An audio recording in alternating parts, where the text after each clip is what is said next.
What's up, guys? Ian here, coach of your Ladner Lanturn, bringing you guys our Week 11 team builder, taking on Bash and the Texas Raikous. We've not played Bash before, I believe, but he was also in the NPL tryout tournament with us, which you guys can see uploaded on my channel. I obviously did not make the NPL. I played very poorly. I won a single game in that tournament.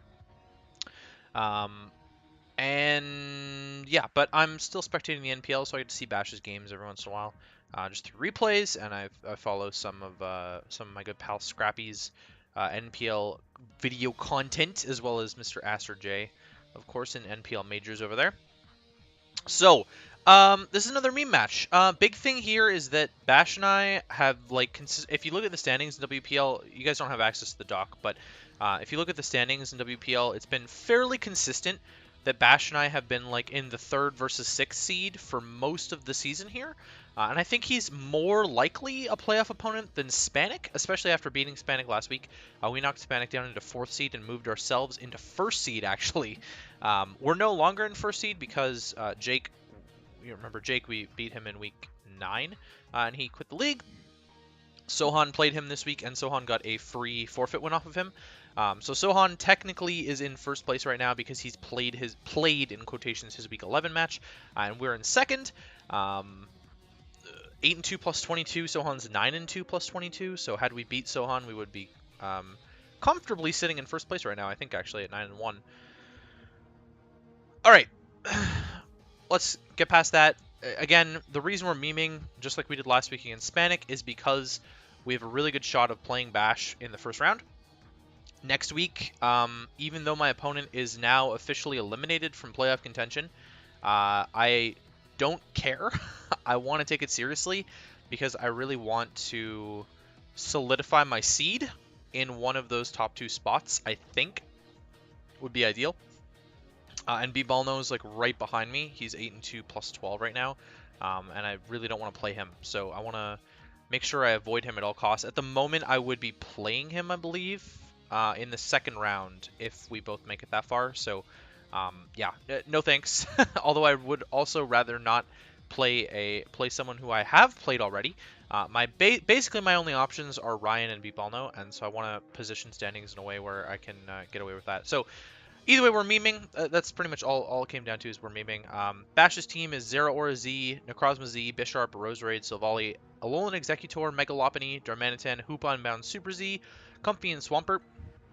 Not much to talk about here. I'll go through the priority and whatnot. He's got priority in Zera Aura with Fake Out and Quick Attack, Bisharp with Sucker Punch, Megalopony with Fake Out and Quick Attack, Hazard Setters in the Necrozma with Rocks, Bisharp with Rocks, Rose Raid with Spikes and T-Spikes, and Swampert with Rocks. I can't imagine the Hazards are coming against me in a meme match. I can't imagine I'm bringing Hazards against him in a meme match. Removal options, he's got the Defog on Silvally and Comfy. That's it. 4 times weaknesses, Bisharp to Fighting, Alola Eggy to Ice, and Hoopa to Bug, and Swampert to Grass. I did not put any thought whatsoever into covering any of these in particular. I managed to cover some of them, but it was not on purpose, put it that way. Yeah, so first up, Dugong. Dugong is actually undefeated with us this season, and if I check the stat line, it's ridiculous. Dugong has come to 4 games of our 10, and we have won all 4 games. So you take that. Mimikyu is also undefeated, actually. It's 5-5, and Mimikyu is also showing up to this one, so that's fun. And Beware is undefeated, and Drapion's undefeated. So I'm not bringing Beware, but I am bringing Drapion. Mega Beedrill is actually also undefeated. So yeah, our 2 losses have come with Garchomp, Primarina, Lycanroc, Registeel, Zapdos, and Reuniclus. So it looks like I actually brought the exact same team in both of my losses, which is really interesting. Yeah, Dugong, I'm Z-Belch. Well, not Z-Belch, because I can't be Z-User, but I'm Belch with a berry, so it just needs a berry, and then I'm Belch for the Comfy.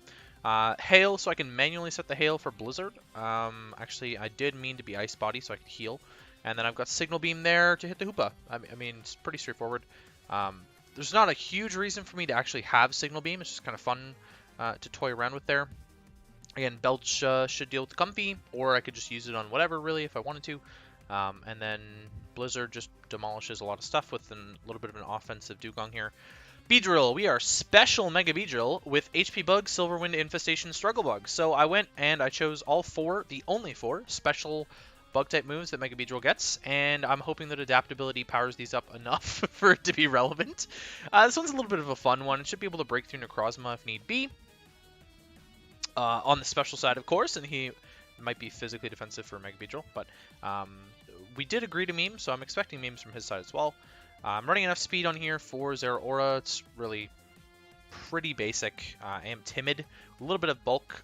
It's piss poor special attack. It loses 30 points of special attack when it Mega Evolves, by the way. So it's base 15 special attack, which hits a total stat of 129 here, which is then doubled by adaptability, I guess. So, I don't know. It's still garbage. It's still really bad. If we can get a Silver Wind boost, then that would be fantastic, but otherwise it's pretty irrelevant. I can maybe weaken some things with Struggle Bug, and then HP Bug and Infestation are really there for the memes. I would mainly be clicking Silver Wind and Struggle Bug the entire game, although HP Bug's actually stronger than Struggle Bug, so who knows. Mimikyu. This is a really fun set designed by my good pal Ben, aka Fizzle the Hizzle. Nice level 27 Mimikyu here with Mental Herb and no attacks. Trick Room, Destiny Bond, Taunt, and Will-O-Wisp. So the idea behind this is I get up a Trick Room, and then I get up a Destiny Bond faster than anything else would be able to hit me. And then I get to either A, taunt something that wants to set up, or B, burn something that wants to hit me, aka Bishop, which is basically the only thing that I wouldn't just straight up fucking die to. So yeah, that's kind of the strat. It's going to be really fun with the Destiny Bond there.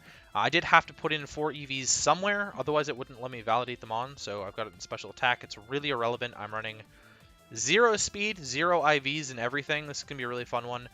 Technically legal. I didn't double check with Sohan, but the rules say absolutely nothing about having to have something at level 100, so there you go. Reuniclus, King's Rock Reuniclus with Thunder Wave, Zen Headbutt, Dizzy Punch, and Recover with completely random EVs. I made a Chinese EV spread, as MB likes to say, which I'm fairly confident is complete and utter bullshit. And so, yeah, I just went and threw a bunch of EVs, do a bunch of stuff. Dizzy Punch is really solid to hit a lot of stuff.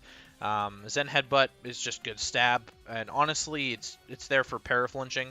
And then I've got Recover just because I can. No need for the special attack stat this week. Just full-on flinch hacks. This is not meant to be 0 IVs anymore. Yeah, completely random. Just, I don't know, flinching with King's Rock on Dizzy Punch I think sounds fun after paralyzing something.